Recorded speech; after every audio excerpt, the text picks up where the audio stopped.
Okay, page 154.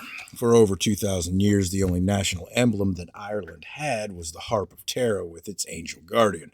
That emblem was seen floating from her castles and was stamped upon her shields and coins and is seen upon the stamps of the new Free State. For documentary proofs concerning the role that the Tamar or Tea Tephi and Jeremiah played in Irish lore, the reader is referred to the Reverend Milner's excellent work, The Royal House of Britain, which also contains an exhaustive chronological chart of the Royal House of Judah, Judah Zerah, and Judah Pharez, tracing the descent of many noble houses from that line. The Princess Tephi is said to be buried in a burial mound, the Great Murgesh, on the hill of Tara. See Plate 23.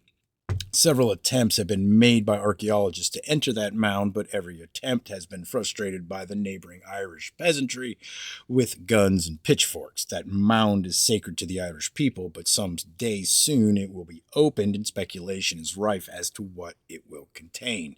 In the historic Four Courts of Dublin hangs a companionship with Moses, a medallion portrait of the great Irish legislator identified by the Reverend F.R.A. Glover with Jeremiah, shown on Plate 24. Jeremiah himself is said to be buried near the ruins of Devenish Abbey on the Isle of Devenish in Lower Low Erne near Enniskillen, County Fermanagh.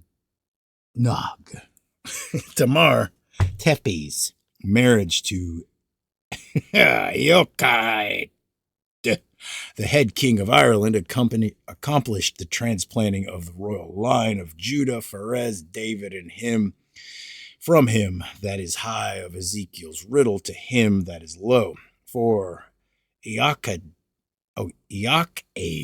himself was of the line of Judah Zerah, as a descendant of the Milesian prince Gallam, who, at the head of the Gadelos, overcame the Danans about 700 BC. Professor Totten of Yale, in his Irish genealogy, traces Gallam's descent to Calcol, brother of Darda and son of Zerah. Professor Totten says, the term Milesian is derived from the medieval title of Gallam, the conqueror of Ireland, who was called Milesis, or the Milesian, i.e., the soldier, a term derived from the Latin miles, whence we derive our word militia. In chapter 10, it has been explained that Gallam and Gedelos are derived from the Hebrew Phoenician Gedil, meaning to become great. In the plural, the exalted, fortunate ones, or fortune seekers. Thus, the Hebrew roots indicate that these people, the people of Gedalius, were the exalted ones who were low at first, but who were to inherit the dadium of David after it was taken from Zedekiah. It was around the hand of Zerah, meaning the seed, that the midwife tied the scarlet thread. And Professor Totten tells us that in Milesian records of old Ireland, the sons of Gedalius or Gallam call themselves the Curaith na Crumb Rud, meaning the Knights of the Red Branch. Some of my readers who are of Scotch-Irish descent will find in Fair Baron's crests of the leading families of Great Britain and Ireland several crests picturing a forearm which stands for the red hand of Ulster and indicates that their ancestors belonged to the Knights of the Red Branch. When Princess Tamar of the line of Judah Pharez, the Breach, married Eochaid, the prince of the scarlet thread, the high tree of Ezekiel's riddle had united with the low tree, and the two branches of Judah, Pharez, and Zerah were reunited. But we must always bear in mind that it was of the line of Pharez, the Breach. The Messiah came to heal the breach.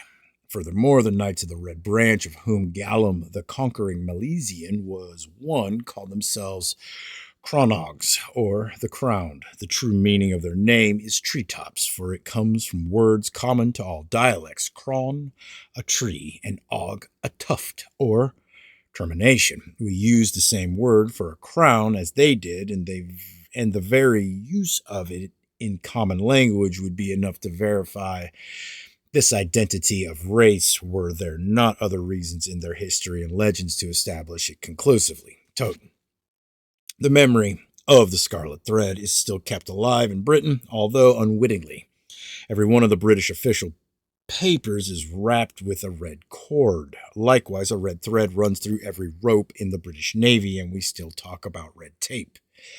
From this union of Tamar Tefi with Eochaid, the Haramon of Ireland of Tara, sprang the long line of Irish Ardogs, or overlords who for 1,000 years were crowned upon the stone of Israel and wielded the scepter of Judah over the whole land of Ireland. The last of those Ardas was Murtaugh, who, dying without male issue, left his daughter Erica, who married Murdoch, king of Abilene, Dublin. This was the second transfer through a female. These people of Western and Northern Ireland call themselves Scots, as Bede in the ecclesiastical history records, and Western Ireland was then called Scotland. About this time, the 5th century, the Pictish clans of Caledonia had weakened themselves by intertribal warfare, and the West Coast offered opportunity for invasion. Fergus MacEarcha, son of the Princess Erica, headed an armada across the Irish Sea and landed on the Mull of Kintyre, or Kintraw, which word is derived from the Hebrew kanaz, nest, and tur, rock. After much stubborn fighting, he occupied the whole of the Ard, leader, and Gillow, he that overturns. Fergus also occupied the southern Hebrides from Heber, including the high or island of Ionia, on which there was already at this time a cathedral and a congregation. Here Fergus was crowned king on the Stone of Destiny in 498 A.D. during the reign of Adrian, 548 to 604. The 4th king of Argyll, St. Columba, came to the island of Ionia and founded a famous school of missionaries. It was here that the Presbyterian Church of Scotland was founded. The 15th king of Argyll, Kenneth MacAplan, 836 to 854, married the heiress of the Pictish throne of Scotland and became the first king of Scotland. His descendant, the 7th Malcolm II, was murdered in Glamis Castle, leaving only his daughter Beatrix to carry on the royal line of Judah. She married Crenan, the Thane of Albanac. Thus the scepter of Judah was transferred for the 3rd time. 7 kings of the house of Albanac ruled over Scotland. As the last one died without issue, the 2 daughters of David, Earl of Huntingdon, carried on the line of Judah. Margaret married Alan, Lord of Galloway, and founded the house of Bailo. Isabella married Robert Bruce, Lord of Annandale, and founded the house of Bruce. This was the 4th transference of the scepter of Judah. Many readers of Scotch descent can trace their genealogy to these ancient houses and through them to the royal line of David. The 5th transfer took place when Margaret Bruce married Walter, the Steward of Scotland, and thus founded the House of Stuart. When James IV of Scotland, son of Mary by Lord Darnley, became James I of England, the scepter of Judah ruled over the United Kingdom of England, Scotland, and Wales, and all the various divisions of Israel. The Celts, the Saxons, the Angles, and the Jutes had been blended into one nation.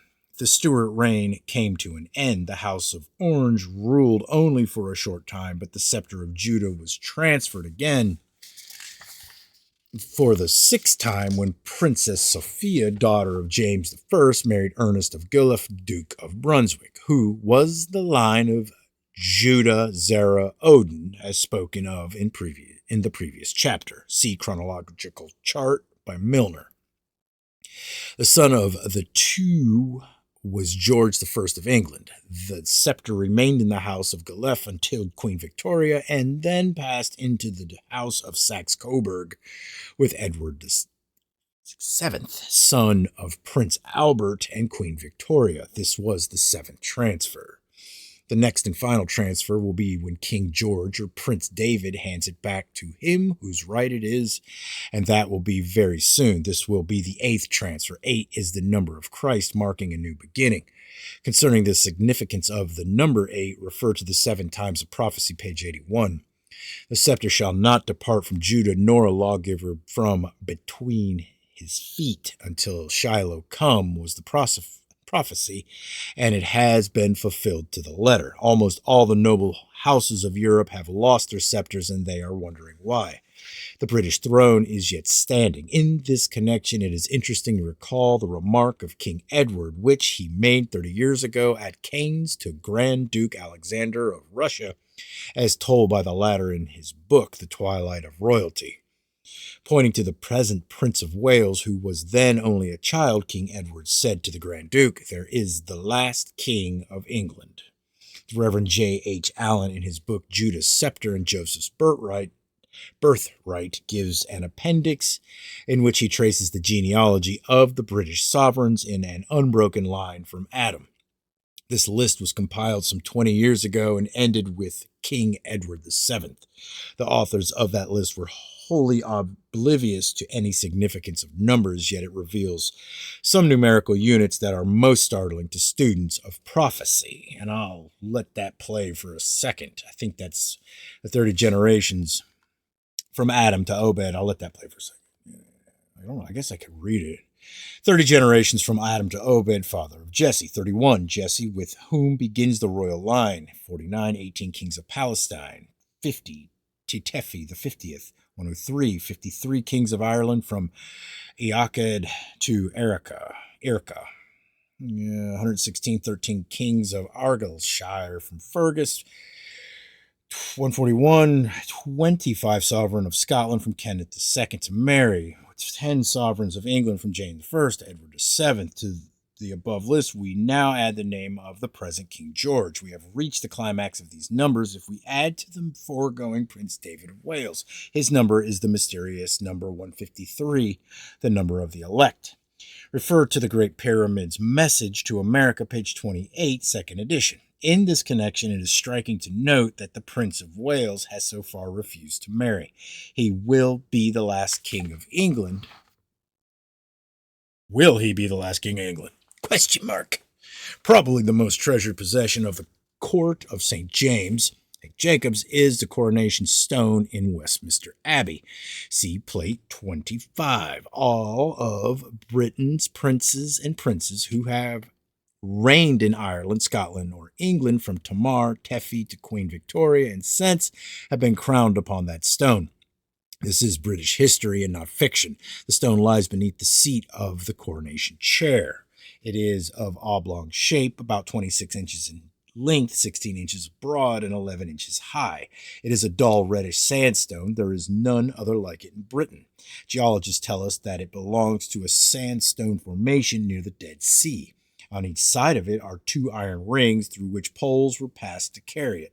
This stone has been resting in Westminster Abbey since 1298 AD, when Edward I brought it from the Abbey of Scone. Before that, it lay in the Church of Iona, where Fergus the Great was crowned upon it in 498 AD, after he had inherited the stone from his mother Erica, whose ancestors kept it in the royal hall of Tara for 1,000 years. Yet its rings are worn down by years of carrying. An old Irish rune refers to that stone and was put into the following words by Sir Walter Scott. Unless the fates are faithless grown, and prophet's voice be vain, where'er is found this sacred stone, the wanderer's race shall reign. Edward first called it a precious relic. The stone of destiny is said to be Jacob's stone, upon which he laid his head on the plains of Luz. It is the stone of Ireland, the rock that was carried in the wilderness, which was smitten by Moses twice, and the waters gushed out abundantly. Sometimes it is spoken of in the Old Testament as the pillar upon which Israel's kings were crowned, and God went up from him in the place where he talked with him, and Jacob set up a pillar in the place where he talked with him, even a pillar of stone. And he poured a drink offering thereon, and he poured oil thereon.